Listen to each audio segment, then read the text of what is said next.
इंदौर में शहर के विकास और उससे जुड़ी चुनौतियों पर गंभीर मंथन देखने को मिला। आरएनटी मार्ग स्थित भारती भवन में आयोजित चर्चा में विशेषज्ञों ने मास्टर प्लान से लेकर स्मार्ट सिटी प्रोजेक्ट तक कई अहम मुद्दे उठाए। कार्यक्रम में मुख्य वक्ता इंजीनियर अतुल सेठ ने वर्तमान व्यवस्थाओं पर सवाल खड़े करते हुए समन्वय और पारदर्शिता की आवश्यकताओं पर जोर दिया। इंदौर में समसामयिक अध्ययन केंद्र द्वारा आयोजित इस चर्चा में शहर के विकास मॉडल और जमीनी हकीकत पर विस्तार से विचार रखे गए। मुख्य वक्ता इंजीनियर अतुल सेठ ने मास्टर प्लान की स्थिति और भविष्य की जरूरतों पर प्रकाश डालते हुए बताया कि इसके अभाव में कई अहम समस्याएं उत्पन्न हो रही हैं। उन्होंने बरसाती जल निकासी, अधिकारियों की कमी और मार्गदर्शन के अभाव को बड़ी चुनौती बताया।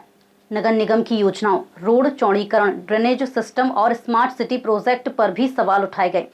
साथ ही विभिन्न निर्माण कार्यों में समन्वय की कमी और खर्च के अनुपात में परिणाम नहीं मिलने पर चिंता व्यक्त की गई। 3 बातें जो है बहुत जरूरी है और इसके बाद में हम बात करते हैं कि एक मास्टर प्लान के अंदर केंद्र की मार्गदर्शन देने के लिए केंद्र 400 बनने की 2 अर्बन डेवलपमेंट प्लान की गाइडलाइंस है। उस गाइडलाइन में हमने सारी चीजें लिखी है कि कोई अगर मास्टर प्लान बनता है तो उसका फॉलो होना चाहिए, किस तरीके से क्या क्या होना चाहिए। उसमें सबसे ज्यादा कोई बात इग्नोरेंस वाली हो इंदौर के मास्टर प्लान में तो वो है बरसात के पानी की निकासी।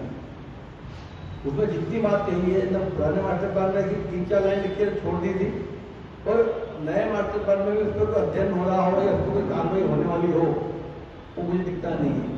तो हम सबने प्रयास करके इंदौर के मास्टर प्लान में यूएफआईडी की जो गाइडलाइंस है उसके मुताबिक कंट्रोल को देखते हुए, इंदौर की भौगोलिक को देखते हुए एक मास्टर प्लान के अंदर एक पूरा चैप्टर इंदौर के जल निकास के लिए होना चाहिए, अन्यथा इंदौर के लिए भविष्य में बहुत सारी समस्या खड़ी हो सकती है।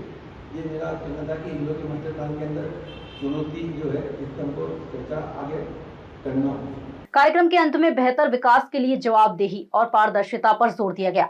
विशेषज्ञों ने चेतावनी दी है कि समय रहते सुधार नहीं हुआ तो आमजन को अपनी आवाज उठानी होगी। शहर के संतुलन विकास के लिए सामूहिक प्रयास आवश्यक बताए गए।